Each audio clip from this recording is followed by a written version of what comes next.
नमस्कार साथियों, वृश्चिक राशि की कुल देवता कौन है? वृश्चिक राशि की रक्षा कौन सा भगवान करता है? वृश्चिक राशि वालों को क्या नहीं करना चाहिए और वृश्चिक राशि की कौन सी राशि दुश्मन राशि मानी जाती है? वृश्चिक राशि वालों के विवाह में देरी क्यों होती है और वृश्चिक राशि की महिलाएं वफादार होती हैं या नहीं? ये सारे के सारे प्रश्नों के जवाब आज हम आपको देने वाले हैं और साथ में 1 अगस्त से लेकर 30 अगस्त के बीच में आपके बीच में ग्रह गोचर क्या कर रहा है, ये सारे के सारे प्रश्नों पर हम जवाब देंगे और आपको बताएंगे कि अगर आपकी राशि वृश्चिक है तो इन चीजों को करना बिल्कुल भी मत भूलिएगा। जी हाँ, अगर आप ये 3 काम और करते हैं तो निश्चित तौर से भगवान हनुमान जी महाराज की कृपा आप पर अवश्य बरसेगी।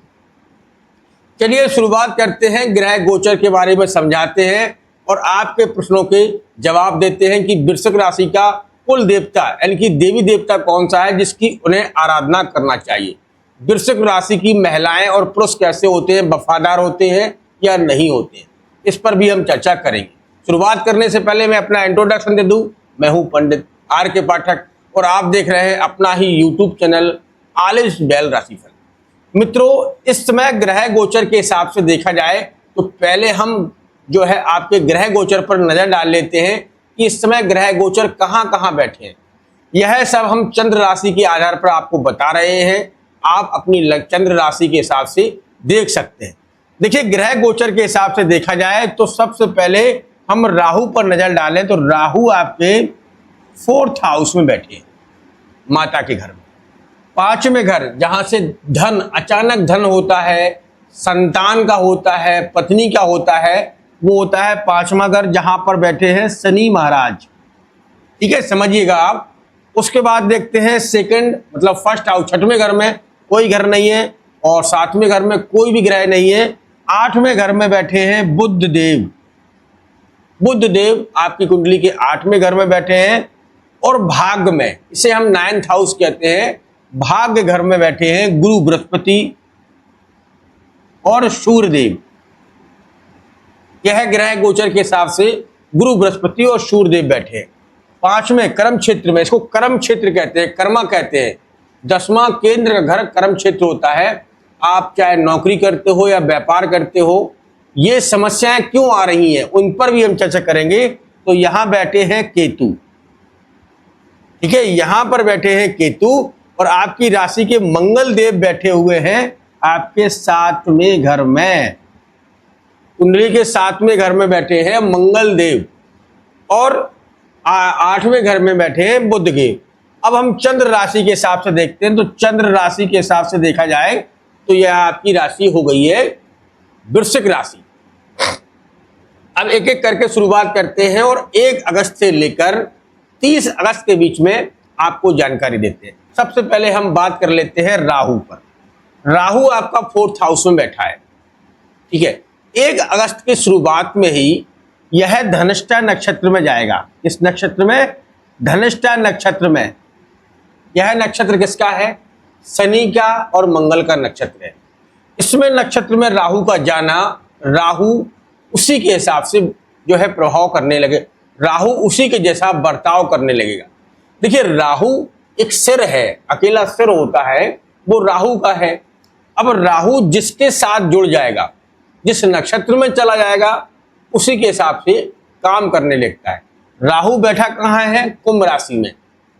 11th लिखा है, कुंभ राशि में राहु बैठा हुआ है। अब चलेगा मंगल के और शनि के नक्षत्र के हिसाब से। शनि किस नक्षत्र में है? तो शनि आपकी कुंडली के 5वें घर बैठे हैं धन के में। जो आपको धन की प्रॉब्लम आ रही है, समस्याएं खड़ी हो रही हैं, पैसा बच नहीं रहा है, पैसा बहुत खर्च हो रहा है, बच्चों की तरफ से भी उतने अच्छे रिजल्ट नहीं मिल पा रहे हैं, ये 5वां घर है आपका। यहां शनि बैठे हुए हैं, ये शनि की वजह से। शनि किस नक्षत्र में है? रेवती नक्षत्र में। इसके रेवती, यह नक्षत्र किसका है? यह नक्षत्र है गुरु और बुध का नक्षत्र। गुरु और बुध के नक्षत्र में शनि बैठे हैं और शनि यहां क्या हो गया? वक्री हो गए। वक्री का मतलब इनकी चाल में उल्टी गति, अतिचारी मतलब उल्टी चाल। जो ग्रह बहुत धीमे धीमे धीमे धीमे करके चलता हो, सभी ग्रहों से सबसे बड़ा, सबसे दूरी पर यह शनि का ग्रह है और बहुत धीमे चलता है, लेकिन इनकी अतिचारी जो वक्री की दिशा होती है उसमें इनकी गति बढ़ जाती है। यह सूर्य के नजदीक आने की कोशिश करते हैं और इनकी डिग्रियों में चेंजिंग आने लगता है। अब यहीं पर देखा जाए तो सूर्य बैठे हैं 20 डिग्री पर। 20 डिग्री पर अगर सूर्य बैठे हों तो इनकी चाल बहुत तेज हो जाती है। अब वही सूर्य आपको क्या करेगा, देखिए सूर्य हो सकता है कि आपके परिवार में मतभेद बढ़ा सकता है, संतान से थोड़ा शत्रुता रख सकता है। संतान से शत्रुता रखने का मतलब है जेन जी, जो नई जनरेशन है वो आपके विचारों से मैच नहीं होगा। जो जैन जी है मतलब नई युवा साथी हैं, आपके संतान हैं, आपके बच्चे हैं, थोड़ा मतभेद रखेगा। वृश्चिक राशि मोदी की भी है, तो मतभेद हो रहे हैं ना, लेकिन उन्हें संभालने के लिए शनि वक्री होने पर उन्हें कंट्रोल हो जाएगा।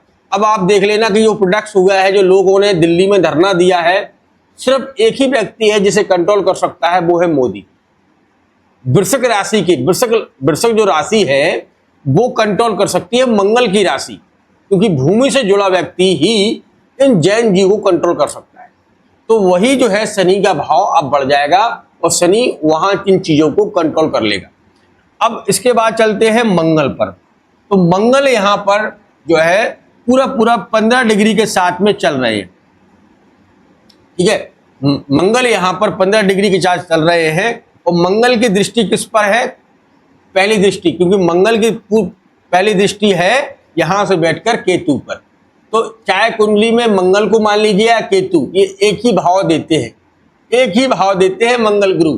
अब आप लोगों को नहीं पता तो मंगल और केतु एक ही भाव देते हैं। मंगल के साथ में अगर केतु बन जाए तो और भी जलनशील, मतलब मान कर चलिए आपके पास थोड़ा पेट्रोल है या मिट्टी के तेल होता है, जो जलनशील पदार्थ होते हैं, डीजल होता है, ये दोनों एक ही जलनशील पदार्थ है, लेकिन पेट्रोल में बहुत जल्दी से ही चिंगारी पकड़ लेता है और डीजल में उसकी अपेक्षा थोड़ी धीमी गति से होता है। कहने का मतलब यह है, तो ये पेट्रोल है और ये डीजल है।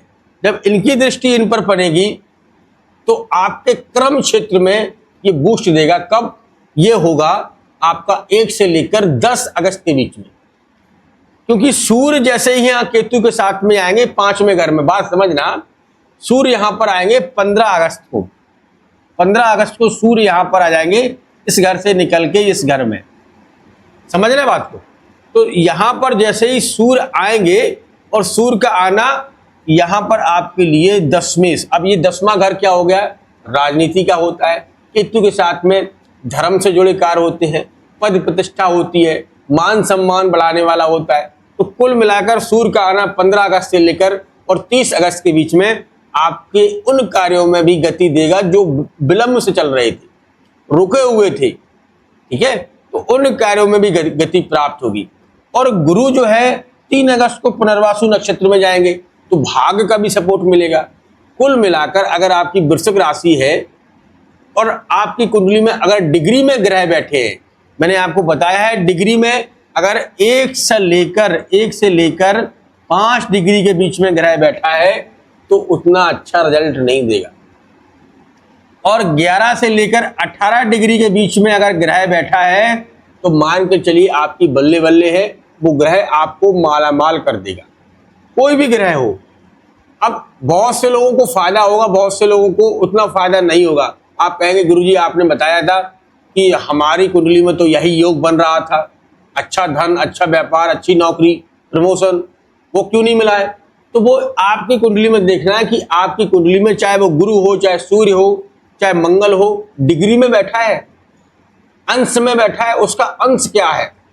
1 से लेकर 18 अंश के अंदर बैठा हो ग्रह तो युवराज हो जाता है, वो आपको युवराज की तरह ट्रीट करेगा और आपको लाभ देगा। कुल मिलाकर यहां पर आपको लाभ देते हुए दिखाई दे रहे। अब वहीं पर 2 अगस्त को बात कर लेते हैं। तो शुक्र यहीं पर बैठे हैं, शुक्रदेव इस घर से निकलकर और आपकी कुंडली के लाभेश में पहुंच जाएंगे, तो धन के आपके बहुत अच्छे रिजल्ट खुलते हुए दिखाई देंगे। यहां नीच का होकर शुक्र भी आपको धन के योग बनाएगा, अच्छे लाभ दिलाएगा। और यह 20 से लेकर 30 अगस्त के बीच में धन के अच्छे रिजल्ट आपको दिलाता हुआ दिखाई दे रहा है। धन कहीं से भी आपको आ सकता है, जो सट्टा लॉटरी, शेयर मार्केट, भूमि वाहन इत्यादि से आपको मिलता हुआ दिखाई दे रहा है। इस समय क्या करना चाहिए जिससे और भी अच्छे रिजल्ट प्राप्त हो? सावन का महीना चल रहा है, हर एक सावन को भगवान शिव की आराधना अवश्य कराएं, उन्हें दूध दही अवश्य अभिषेक कराएं, बेलपत्र धतूरा से उनका अभिषेक करें, सूर्य के मंत्रों का जाप करें और साथ में शिव की आराधना करें। निश्चित तौर से भाग्य में उन्नति होगी और आपके हर एक कार्य जरूर बनेंगे और आपको सफलता मिलेगी। दोस्तों, उम्मीद है कि यह जानकारी आप सभी को पसंद आई होगी। अगर आई है तो लाइक, सब्सक्राइब और कमेंट में जय बजरंगबली अवश्य लिखें, जय भोलेनाथ अवश्य लिखें। आप सभी का कल्याण होगा। हर हर महादेव, जय शिव शंभू।